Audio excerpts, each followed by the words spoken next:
Well, the plank road, it wasn't unique. When you think of the plank road, first of all you've got to think of how Perth was developed. Now, there was no transport as we know it now, so everything had to be brought in. And so roads in the early days in Perth were non-existent.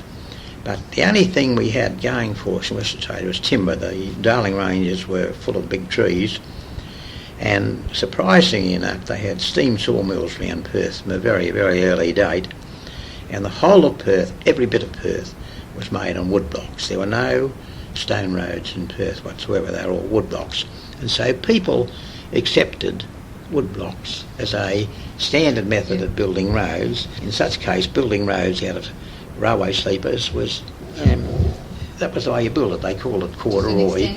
And so pretty well all the suburbs of Perth, not just the Plank Road, were built on sleepers. Sometimes the sleepers ran crosswise, and sometimes the sleepers ran lengthwise. Now, because they were put down for horse and carts, they were fairly primitive, and it didn't matter whether they were a bit bumpity-bump.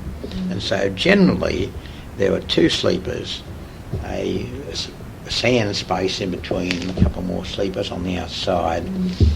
See, they're only wagons and horses they were built for. Motor cars overlapped, and so in the early 1930s there were both horse and carts were dwindling away. There was still quite a number of trucks with solid rubber tyres. Pneumatic tyres were just starting to take off. And so the plank road, there were two plank roads. There was the plank road leading at City Beach around Hurstman's Brae. And taken by and large, it just followed the natural surface of the land.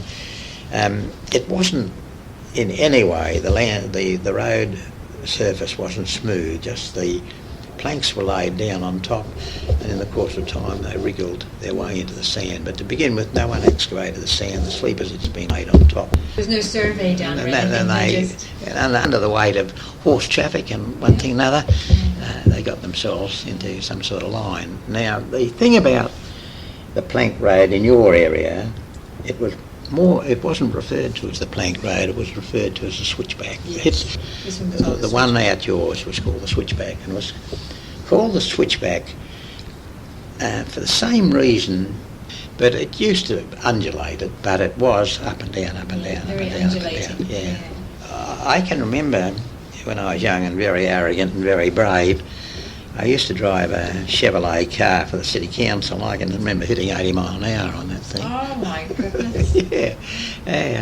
And I believe it was only one track, so if anything... Just one track? Yeah, one track. You had faith that you didn't meet anyone coming the other way, but where you came over each hill, there was a little sideline. You could stop and move out and then come in again. It had been put there for horses and carts, but then when motor vehicles came, people became much more impatient, and so road rage isn't something that's developed now.